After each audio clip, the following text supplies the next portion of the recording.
Akwụkwọ Jenesis isi nke 15. Mgbe ihe ndị a gasịrị, okwu Jehova ruru Abram ntị n'ọhụ sị, "Atụla egwu Abram, mụ onwe m bụ ọta dịrị gị, ụgwọ ọrụ gị riri nne nke ukwuu."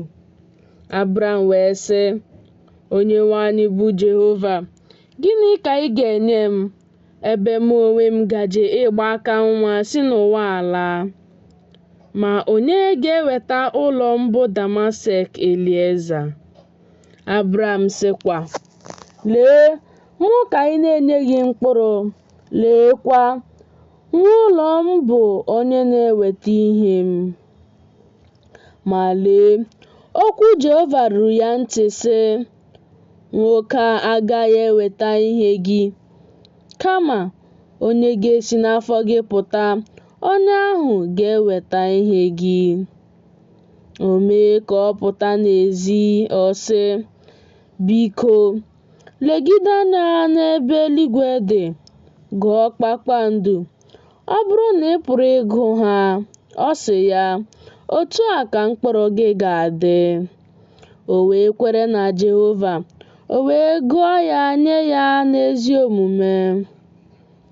Ọ sị ya, "Mụ onwe m bụ Jehova, nke mere ka i si n'Ur nke dị Kaldịa pụta, inye gị ala nke a inweta ya." Ọ sị, "Onyenwe anyị bụ Jehova, m ga-eji gịnị mara na m ga-enweta ya?" Ọ sị ya, "Chịrị m nwa agbọghọ ehi nke gbara afọ 3, na nne ewu nke gbara afọ 3, na ebulu nke gbara afọ 3, na nduru, na nwa kpalakwukwu."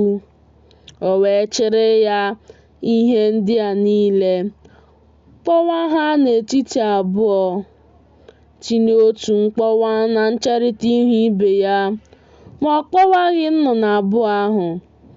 Udele wee fedakwasị ozu anụ ahụ, ma Abram chụliri ha.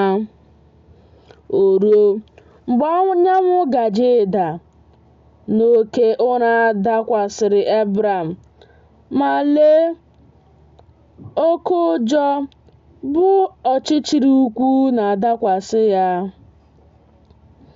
Ọ sị Abraham, "Mara nke ọma na mkpụrụ gị ga-abụ ọbịa n'ala na-abụghị nke ha. Ha ga-efekwa ha. Ha ga-eweda ha ala nnu afọ.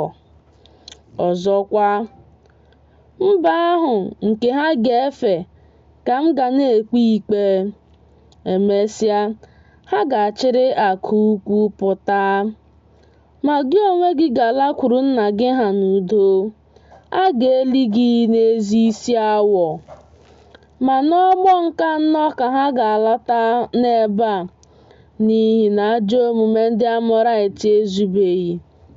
O ruo, mgbe anyanwụ dasịrị, mgbe ọ gbakwara ọchịchịrị, lee, ite ọkụ nke na-akwa anwụrụ n'ọnwa nke na-enwu ọkụ nke gabigara n'etiti iberibe anụ ahụ.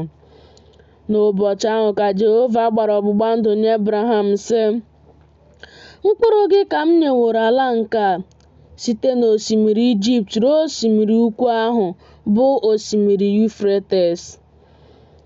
Ndị Kenite, na ndị Kenizit, na ndị Kadmonite, na ndị Hitit, na ndị Perizit, na ndị Refaim, na ndị Amọrait, na ndị Kenan, na ndị Gigashit, na ndị Jebus."